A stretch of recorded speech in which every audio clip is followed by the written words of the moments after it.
Welcome to the Property Profits Podcast. Thank you so much for tuning in today. Let's jump to it. And before you make fun of me, yes, I buzzed my head. I give myself a haircut, and the freaking clipper was a little too short this time, so I just went all the way with it. One of my team members were like, man, were you getting ready for Halloween or what? Anyways, so today I got a call from a homeowner that I think I've been calling this guy for 2 years. He's got a couple properties. He doesn't want to sell them. They're rentals.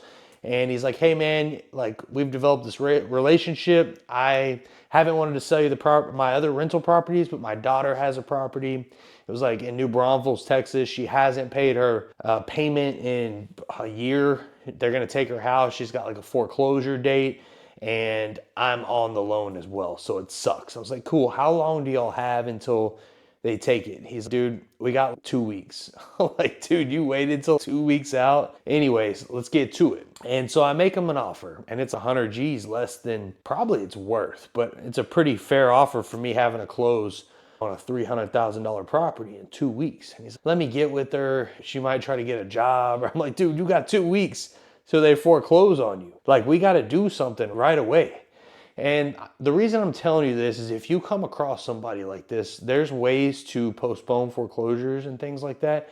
If you have a couple weeks like this and it's not like next day, what you can do, what I've done in the past is I'll get it under contract for a price that obviously, and I tell them I've got to make money on this deal and there's, logistical headaches in doing this.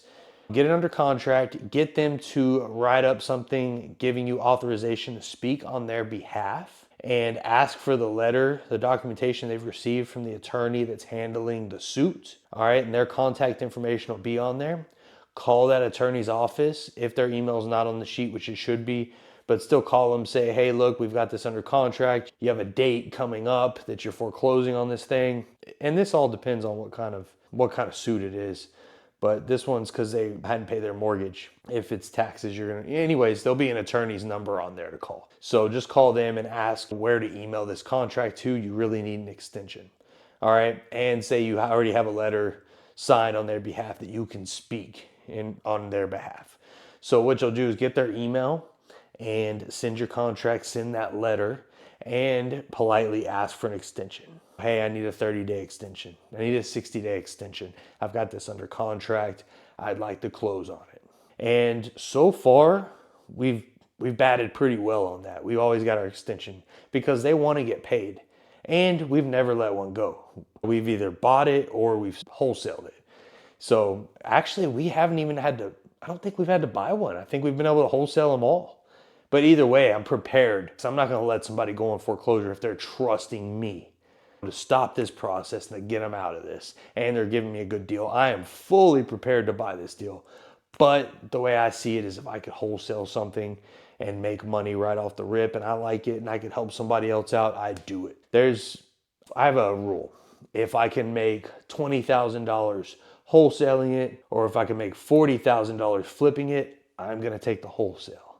And you're probably like, why the hell would you do that if you can make 40,000 instead of 20? Because time. There's something called velocity of money, and it's very important to me. It means the quicker I could get in and the quicker I could get out is the most valuable thing to me, because one thing we have that we cannot get back is our time, is our valuable minutes. So that's my rule. However, say that I can make 20,000 wholesaling it, but I can make 50,000 selling it. I'm going to start thinking, because my 1 to 2 rules exceeded, right? That's how I like to think about these things. Everybody's different. Everybody's risk tolerance, time tolerance, all that stuff's different. I'm not saying I'm right, you're wrong. I just like to let you know how my mind works and how I think about these deals. I hope you're getting a ton of value out of this. Please leave an honest review. Let your friends know, let your family members know Property Profits is out there. They're dropping gems, dropping nuggets. If there's something you'd like for me to discuss on the show, like a certain topic, anything like that, please also comment in the show notes. I'd love to see them. And until next time, thank you so much for coming on. I cannot wait till our next guest comes on here and I get to present them to you. Have a good one.